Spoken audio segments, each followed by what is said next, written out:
Sir ज़्यादातर देखा गया है कि ऐसी लॉटरी जो निकलती है वो 100% में से 90% स्कैम होता है, इसके बारे में आप क्या कहेंगे? स्कैम तो देखो, स्कैम तब होता है कि जब प्राइवेट आदमी लगाओ। यहाँ पर म्हाडा का अप्रूव्ड प्रोजेक्ट है, म्हाडा हमारे साथ में है, ये सेमी गवर्नमेंट प्रोजेक्ट है, लैंड हमारी है और 30 to 45% काम हो चुका है प्रोजेक्ट के ऊपर। म्हाडा में भी तो घपले हुए हैं।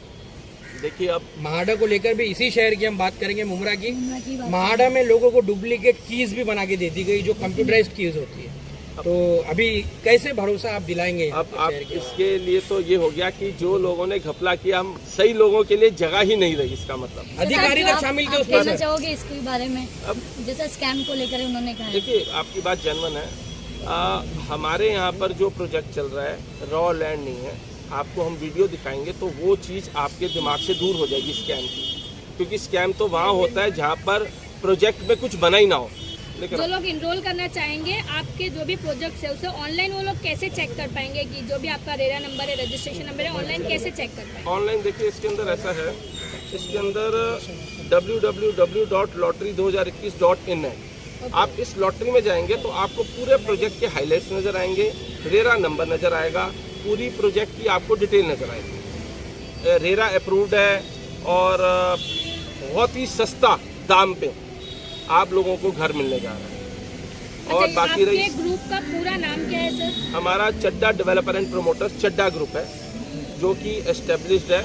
और हमारे प्रोजेक्ट में सबसे बड़ी बात है कि हम आपको दोबारा से मैं रिपीट करना चाहूँगा कि जितने भी बैंक्स हैं, नेशनलाइज्ड हो या सेमी NBFC, सारे प्रोजेक्ट से ये सारे बैंक से ये हमारा प्रोजेक्ट अप्रूव्ड है। तो स्कैम वाला काम तो होता ही नहीं है ना। जब बैंक से अप्रूव्ड है, जमीन क्लियर है, म्हाडा का प्रोजेक्ट है, तो जो स्कैम वाले हैं वो अलग रखो आप। ये वाला प्रोजेक्ट 100% टाइटल क्लियर प्रोजेक्ट है। सर ये बात हो गई अभी स्कैम और ये सब बताने की, अभी बात कीजिए आप कि क्या क्या फैसिलिटी आप प्रोवाइड करने वाले? इसके ऊपर आते हैं हम। इसके अंदर देखिए पूरा क्लब हाउस दे रहे हैं, जो लोधा वाला क्लब हाउस है उससे हम प्लस ही दे रहे हैं। क्लब हाउस का हम आपको डिटेल दिखाते हैं। 15 गार्डन दे रहे हैं, जिम दे रहे हैं, शॉपिंग 5 शॉपिंग कॉम्प्लेक्स दे रहे हैं, एक हम 5 स्टार रिजॉर्ट दे रहे हैं और हॉस्पिटल दे रहे हैं। हमारा पिक एंड ड्रॉप फ्री है वांगनी स्टेशन से, 3 किलोमीटर वांगनी स्टेशन से है, जो कि हमारा पिक एंड ड्रॉप फ्री है।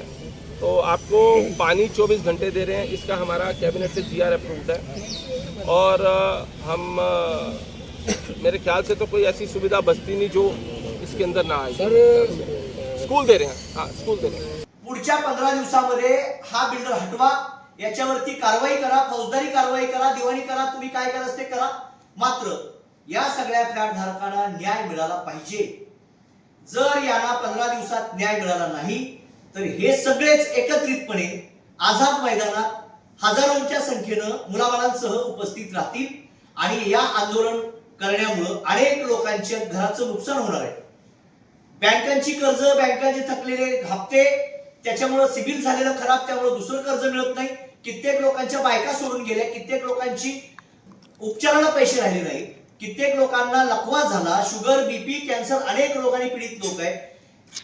पीडित असणारे लोक त्या प्रकल्प कुठे आहेत ते सुद्धा बघायला जाऊ शकत नाही, अशी भयावह परिस्थिती आहे।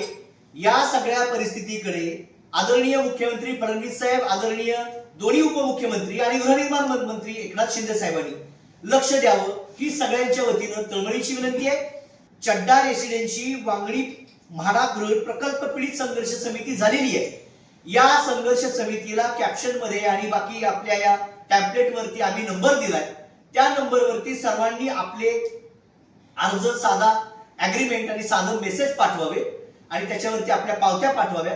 त्या पावत्या जोडून आता येत्या पावसाळी अधिवेशनामध्ये हा मुद्दा मांडण्यासाठी गृहनिर्माण मंत्री एकनाथ शिंदे साहेबांकडे शिष्टमंडळ घेऊन पुढच्या आठवड्यात आपल्याला जायचंय। त्यामुळे 2 दिवसात 4 दिवसात सगळ्यांनी स्क्रीनवर जो दिलेला मोबाईल नंबर आहे, व्हॉट्सअप नंबर आहे, त्याच्यावरती सर्वांनी आपापले डॉक्युमेंट आणि आपापली काय व्यथा आहे ती मांडावी। थोडक्यात सगळ्यांचे अर्ज एकनाथ शिंदे साहेबांकडे जाऊन घेऊन त्या संघर्ष समितीच्या माध्यमातून हा प्रश्न सौजन्यपूर्ण कसा तोडगा काढता येईल ते बघूया. राज्य सरकारने जर याच्यावरती तोडगा काढला नाही, आमचा दावा गृहनिर्माण मंत्र्यांकडे आहे.